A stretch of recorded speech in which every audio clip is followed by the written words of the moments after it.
8:22, diz assim: então chegaram a Betsaida e lhe trouxeram um cego, rogando-lhe que o tocasse.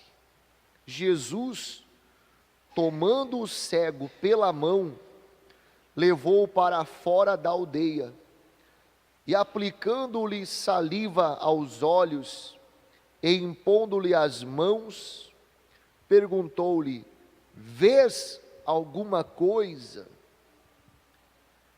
Este, recobrando a vista, respondeu: vejo os homens, porque como árvore os vejo andando. Então novamente lhe pôs as mãos nos olhos, e ele, passando a ver claramente, ficou restabelecido e tudo distinguia de modo perfeito. E mandou Jesus embora para casa, recomendando-lhe: não entres na aldeia. Diga comigo: não entres na aldeia. Fala para a pessoa que está do seu lado: não entres na aldeia, meu irmão. Essa palavra aqui, a gente precisa entender o que é Betsaida.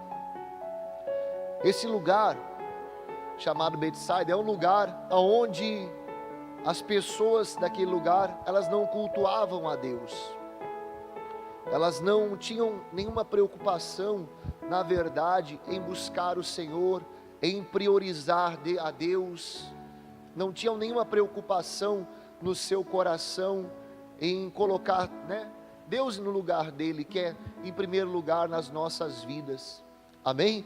Mas eles não tinham essa preocupação no coração deles, por o contrário, eles tinham um motivo para não buscar a Deus.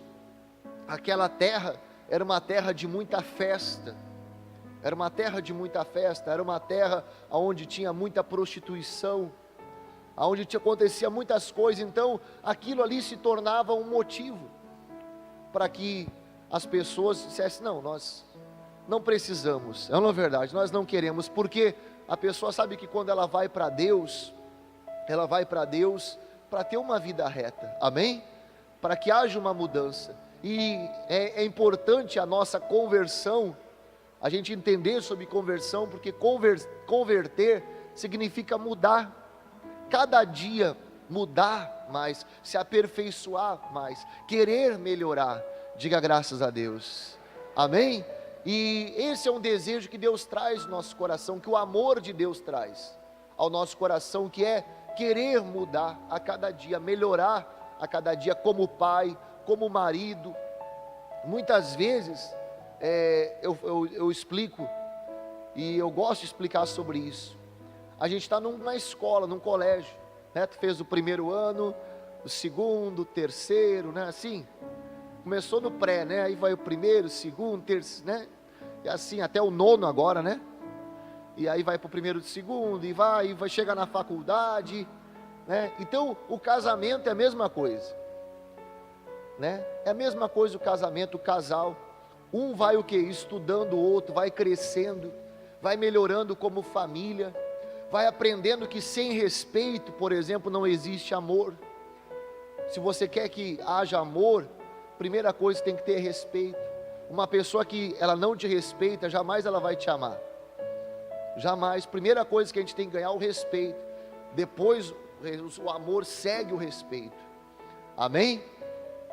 Às vezes é um problema, às vezes nos dias de hoje com as crianças, porque os pais, por exemplo, eles querem que o filho ame ele, não o respeite. É diferente, é ou não é verdade? Aí o que acontece, muitas vezes o filho ama o pai, mas não obedece, ama a mãe, mas não obedece, pode falar 10 vezes que não ouve, porque há o que? Há amor, o amor do mundo há, mas o amor de Deus não, porque não há respeito. Então, Deus, gente, Ele não faz nada pela metade, diga graças a Deus. Fala para a pessoa que está do seu lado: Deus não faz nada pela metade.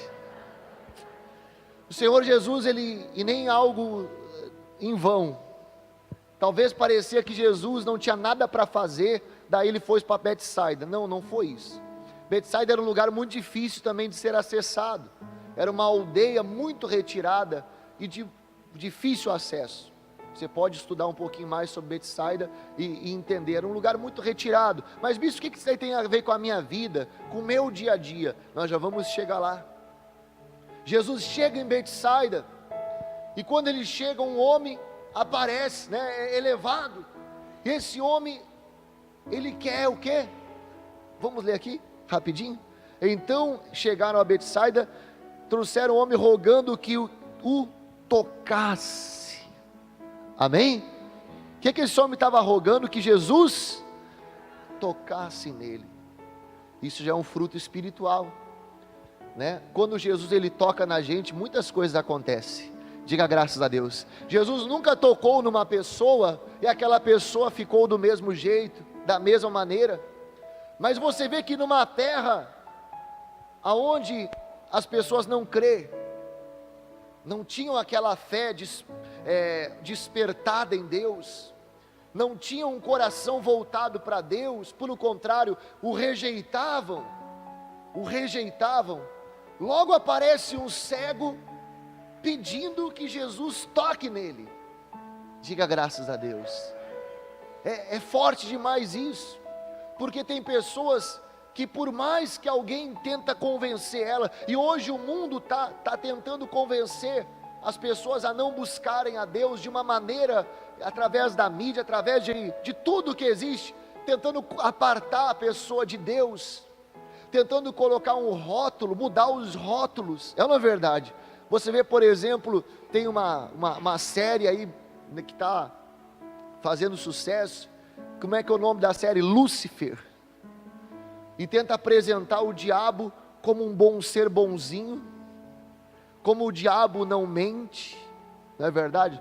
O diabo só não pode mentir, ele pode fazer o que ele quiser, mas ele não pode mentir, sendo que ele é o pai da mentira. Mas você vê que está tentando fazer o que? Mudar o rótulo de Deus, mudar o rótulo do diabo, como se, tem até igrejas já do diabo, tem até igrejas do diabo mesmo, que está escrito na placa, igreja do diabo, quando eu falo, é igreja do diabo mesmo, e porque está tentando se mudar as coisas de lugar, mudar.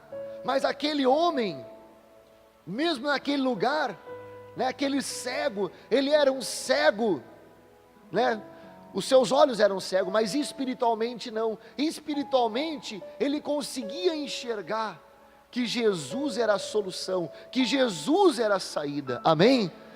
E a pior cegueira que pode existir é a cegueira o quê? Espiritual, onde a pessoa, muitas vezes, o casamento pode ser restaurado, pode se mudar, mas a pessoa não enxerga, ela está cega, ela não enxerga mais uma mudança. Às vezes a pessoa pode mudar a vida do filho, o caminho do filho, que está indo para as drogas, que está indo para as más companhias, mas muitas vezes a pessoa está cega espiritualmente, ela não consegue enxergar. Tem coisas que é para o médico, tem coisas, por exemplo, que é para Deus. Amém? Como aquele senhor que deu testemunho aqui na igreja, que o professor dos médicos lá de Porto Alegre não consegue entender como ele passou a andar. E aí quando ele chegou lá andando, a médica disse: o que você está fazendo? Ele disse: eu estou indo na igreja. Aí a médica disse: olha, tem coisas que não é para nós mesmo. Tem coisas que não é para nós mesmos. Amém, gente? Então, tem coisas que é para o médico. O médico estudou, ele está ali para nos ajudar. Quando eu tenho algo, eu vou no médico. Mas tem coisas que fogem, não é para o médico. Tem coisas que é para Deus. E é tão bom quando a gente consegue enxergar isso. É tão bom, é tão maravilhoso quando a gente consegue entender que é real o amor de Deus, que é real as coisas de Deus, e a gente consegue ter uma visão sobre isso. Aquele cego, mesmo sendo cego, ele enxergou no Espírito que Jesus era a solução para aquele problema. Jesus era a solução, pode-se dizer, para a vida dele. Diga graças a Deus. Jesus faz algo. Jesus, ele pega aquele homem, pastor, me ajuda aí, pode colocar a imagem. O Senhor Jesus pega aquele cego e tira ele para fora, da onde?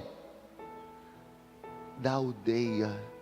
Fala para essa pessoa nessa manhã, Jesus já te tirou para fora da aldeia. Fala, e no frio ainda, e no frio, diz para ela, no frio, né? Porque hoje está frio, né? Você concorda comigo, né? Jesus, ele tirou aquele homem da aldeia e levou ele para o lugar de milagre. Diga graças a Deus, que é a presença dele. Jesus tirou aquele homem da aldeia e levou ele para fora.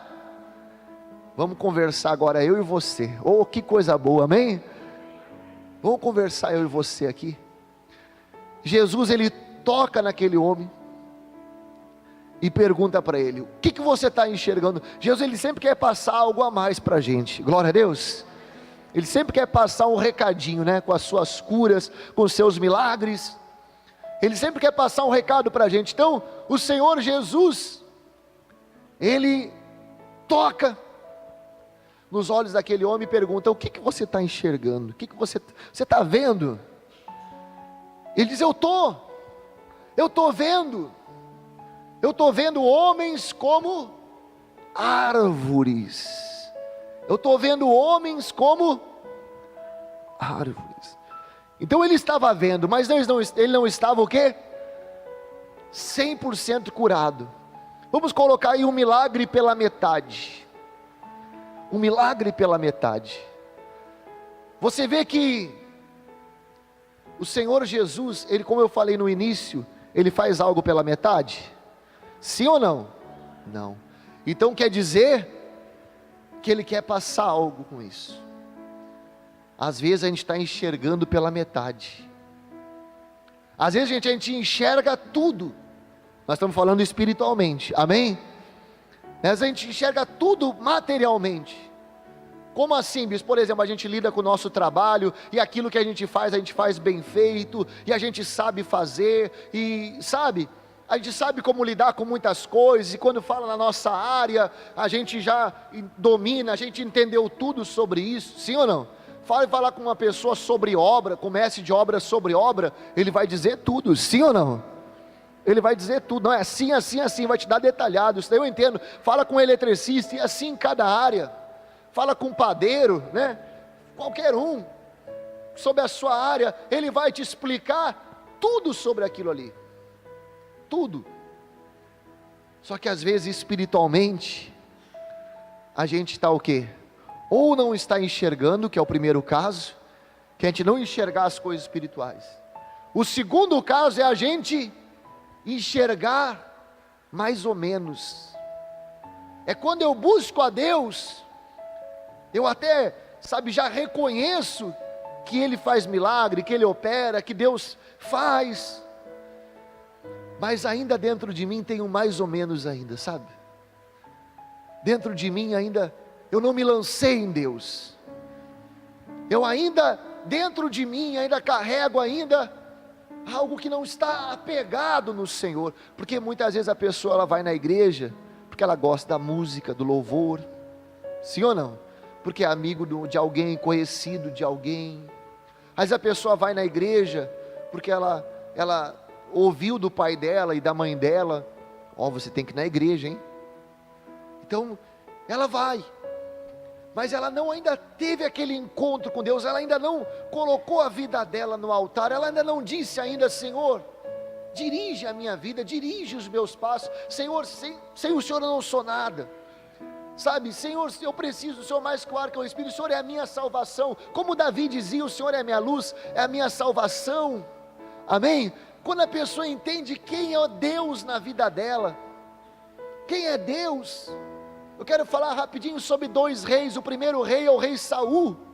O rei Saul pecou contra Deus, ele não ouviu, ele não obedeceu a voz de Deus. Lá em 1 Samuel capítulo 13, vai nos dizer que Saul, ele não ouviu a voz de Deus, ele não obedeceu a Deus. E quando o profeta veio e pergunta para ele, o que você fez de errado? Sabe o que ele diz?